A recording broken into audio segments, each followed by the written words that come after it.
लगता है रोशन मांझी यहाँ से निकलने जा रहे हैं सर? अब इसमें कहने की बात है। तो यहाँ पे मांझी की टक्कर यहाँ छकड़बंदा में जन स्वराज जो है से आते ही कहीं ना कहीं टावर की बात कर लिए सर। अरे टावर की बात करने से नहीं होता है, टावर वहाँ लगना चाहिए। तो टावर के लिए तो वहाँ कहीं ना टावर कहीं सबसे बड़ा शुरू कितना वोट से रोशन मांझी कितना वोट से जीतेंगे सर? रोशन मांझी कितने वोट? कौन से कैंडिडेट से टक्कर होने की संभावना है? दीपा मांझी या फिर जन स्वराज के डॉक्टर जितेंद्र? विधानसभा के लोग कह रहे हैं कि 9 साल में नहीं कुछ हुआ है, तो क्या 9 महीना में जितना कम है पूरा होगा? मंत्री है कुछ करेंगे निश्चित तौर पर। आपने देखा कि 17 महीना सरकार में रहे जी, और जो 2020 में जो वादा किया था, घूम घूम के कहे थे हमारी सरकार बनेगी, तो मैं 10 लाख लोगों को नौकरी दी। जैसे हम पार्टी का प्रचार वाहन गई थी देखिए, सर, ये उसमें सब- तेजस्वी प्रसाद यादव जी का अगर सरकार बनेगी तो ये सारा काम पूरा होगा जनता के लिए सर। अगर तेजस्वी जी की, मैं दावे के साथ आपके माइक से कह रहा हूँ जी, माइक पर और मीडिया में कह रहा हूँ। जी हैं। और यहाँ पे अभी जो है से तेजस्वी जी यहाँ पे इमामगंज की पवन धरती पे आए हुए थे और सर से हम बातचीत करना चाहेंगे। इमामगंज की जनता के लिए क्या कहना चाहेंगे सर? इमामगंज के महान मतदाता बंधु को मैं प्रणाम करता हूं, उनका अभिनंदन करता हूं कि 4 महीना पहले जी, उन्होंने एक रिकॉर्ड बनाने का काम किया और 75 साल के बाद अपने बीच के भाई और बेटा को लोकसभा में भेजने का काम किया। उसके लिए अभिनंदन है और मुझे पूर्ण विश्वास है कि वो 4 महीना बाद इस उपचुनाव में भी इमामगंज विधानसभा के बेटा को इमामगंज विधानसभा की महान मतदाता विधानसभा में भेज करके इमामगंज का आवाज बुलंद तो करेगी। क्या लगता है रोशन मांझी यहाँ से निकलने जा रहे हैं सर? अब इसमें कहने की बात है। तो यहाँ पे मांझी की टक्कर की बात आ अब रही है इसमें सर। कहने की बात है। देखिए, किन्हीं जाति धर्म का टक्कर नहीं है ये काम की बात है। 9 साल उनको मौका मिला, किस तरह की काम की बात हुई हम ज़्यादा कुछ नहीं करेंगे। 1-2 बात का सिर्फ जिक्र करेंगे। जी, आप हेरन पथरा जानते हो, बिल्कुल सर, इसी इमामगंज विधानसभा में है ना। बिल्कुल। ये सरकार में 9 साल से हर एक ऊंचे पद पर है, उस तरह की स्थिति रहनी चाहिए था क्या? आप नहीं कहते हैं रहनी विकास की धारा है, किस तरह की विकास की बात करते हैं भाई?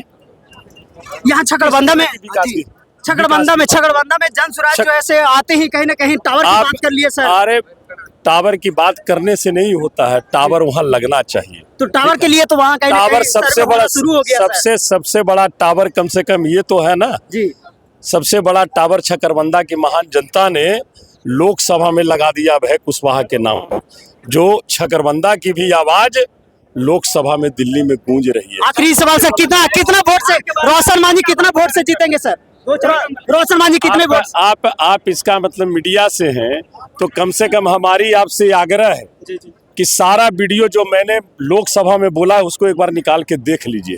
आप जब पूछ रहे हैं, नहीं ये संसद टीवी आप देख करके आप खोलिएगा कि मेंबर और पार्लियामेंट अभय कुशवाहा की स्पीच ऑटोमेटिक आ जाएगी। ठीक है ना, क्या क्या अब किन मुद्दों को हमने उठाया है, सारा मुद्दा उसमें नजर आ जाएगा। जिस मुद्दे को हमने उठाया कि पुरानी रेल परियोजना थी, है ना, गया से नहीं ठेस नहीं, हम ठेस के लिए बात नहीं कर रहे हैं, हम ठेस की बात नहीं कर रहे हैं।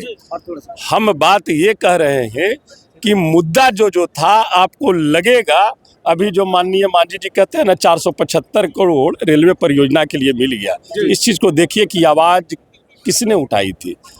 रेल बजट था, रेल बजट में हमने आवाज रखा कि जो लालू प्रसाद यादव जी के राज्य में जब वो रेल मंत्री थे तो उसका शिलान्यास हुआ था सिरघाटी में, जी, गया से बोधगया सिरघाटी होते इमामगंज डुमरिया होते हुए पलामू तक, ठीक है ना। अब वो रेल परियोजना की जब हमने आवाज उठाई तो आज सरकार सजग हुई, उस रेल परियोजना पर काम कर रही है। तो हम लोगों को जो ताकत दी है महान मतदाता ने, उस आवाज को बुलंद हम लोग।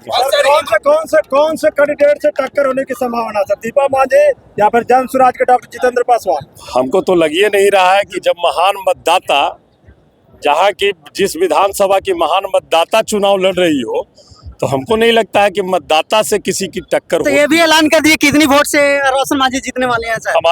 हम कोई भविष्यवाणी नहीं करते हैं, ये सब भविष्यवाणी करने वाले लोग हैं आपके पड़े हुए 400 पार, तो ये पार ये सब उन लोग करते होंगे। मैंने तो कहा ना कि इमामगंज विधानसभा की मतदाता चुनाव लड़ रही है, तो मैं समझता हूँ कि मतदाता से कोई चुनाव नहीं जीत सकता अच्छा है। सर, इमामगंज विधानसभा के लोग कह रहे हैं कि 9 साल में नहीं कुछ हुआ है, तो क्या 9 महीना में जितना कम है पूरा होगा?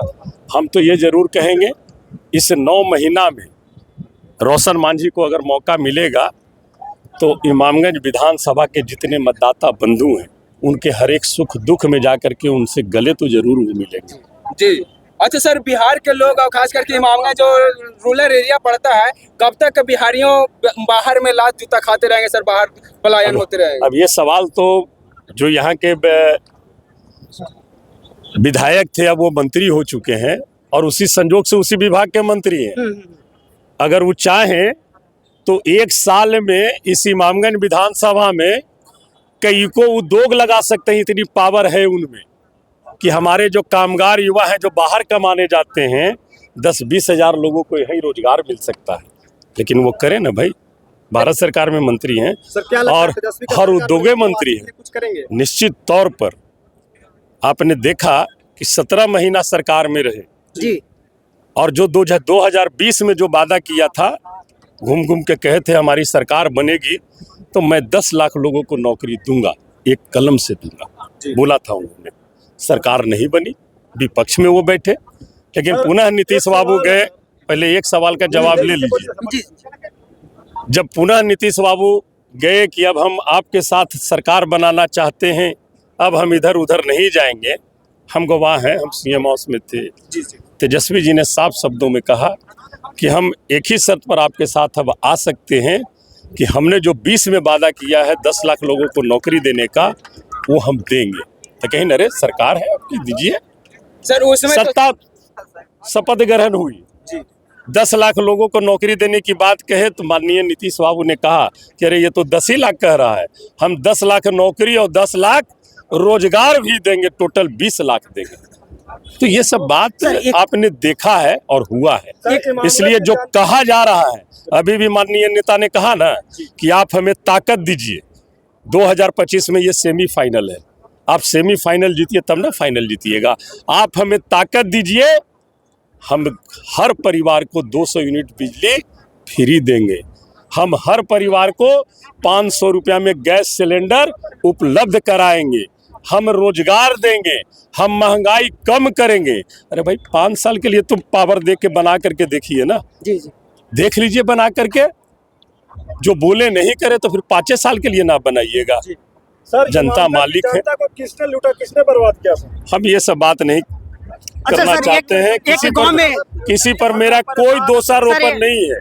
हम एक ही चीज जानते हैं, जो भी जैसा करेगा इमामगंज विधानसभा की महान जनता देख रही है और समय आने पर उनको जवाब। एक प्रचार वाहन जो ऐसे हम पार्टी के प्रचार वाहन गए ये सब जिस पार्टी के साथ वो हैं, जी जी एनडीए गठबंधन के साथ हैं और भारतीय जनता पार्टी चुनावी एजेंडा किस तरह का होना चाहिए वो बखूबी जानती है। तो वो सब सीख गए हैं, ये सब चुनावी स्टैंड है, चुनावी एजेंडा है। आप देखिएगा अभी रोशन मांझी जी का प्रचार गाड़ी जा रहा होगा, देखे होंगे, तो उनका भी फटल उटल है, वीडियो बना करके फलना फाड़ दिया। तो बोल रहे थे ड्राइवर को मार और मैं कह रहा हूँ उस पर FIR, मेरे ड्राइवर भी बोल देंगे ना जी, मेरे ड्राइवर भी कहेंगे कि फलना मारपीट कर दिया। ये चीज हम लोग नहीं कर सकते हैं। हम लोग कोई चुनावी स्टैंड नहीं, हम लोग सच्चाई के साथ जाएंगे। हम आपको भरोसा दिला रहे हैं कि महागठबंधन ने, भाई तेजस्वी यादव जी ने आपके बीच आपके भाई और बेटा को, रोशन मांझी को भेजा है। आप एक बार विश्वास कीजिए और इनके हाथ को मजबूत कीजिए, आप साल भर में पता चल जाएगा। साल भर है ना, बिल्कुल साल भर में पता चल जाएगा। मतलब नीतीश सरकार भी तो टीचरों की बहाली करी है, लेकिन आपकी सरकार जब आती है सर तो 2025 में शिक्षा के क्षेत्र में क्या करें? क्योंकि शिक्षा सबसे महत्वपूर्ण। देखिए जो स्थिति है शिक्षा के क्षेत्र का, सबसे ज़्यादा बजट शिक्षा पे खर्च बिहार में सरकार कर रही है।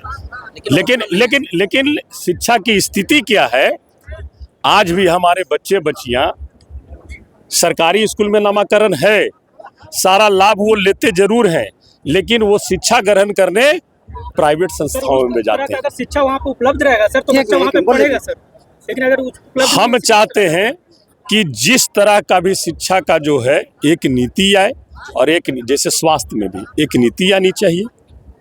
ये सारा नीति बनना चाहिए।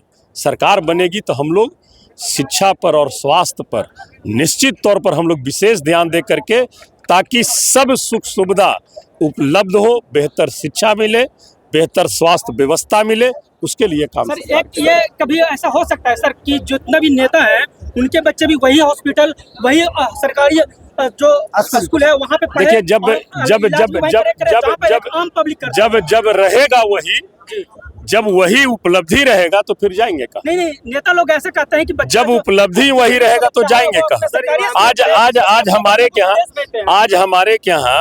आज हमारे कहाँ उस तरह की व्यवस्था नहीं है। जितने भी इंस्टीट्यूट वगैरह है, जो ये आपका जो ये राशि चल रही है 4 लाख का, जो स्टूडेंट क्रेडिट कार्ड जो चल रहा है, सारा पैसा आपका बिहार से बाहर जा रहा है। जी आपके यहाँ भी इंस्टीट्यूट है, उसका जिम्मेवार यहाँ भी सारे लोग होने चाहिए। तो ये व्यवस्था आनी चाहिए, ये सरकार को सोचना चाहिए। ITI कॉलेज की स्थापना आपका हर एक अनुमंडल में होना है। एक सिरघाटी में है, उसको होना चाहिए इस सुदूर इलाके में, इमामगंज को केंद्र बना के होना चाहिए। इस तरह की बातें आनी चाहिए। 90 किलोमीटर का डिग्री कॉलेज नहीं है, क्या रहेगी स्थिति? कैसे आप अथी करेंगे? आप कहते हैं कि हम 9 साल तक के ऊपर से नीचे तक तो क्या लगता है तेजस्वी प्रसाद यादव जी का अगर सरकार बनेगी तो ये सारा काम पूरा होगा जनता के लिए सर? अगर तेजस्वी जी की, मैं दावे के साथ आपके माइक से कह रहा हूँ जी। माइक पर और मीडिया में कह रहा हूँ, जी अगर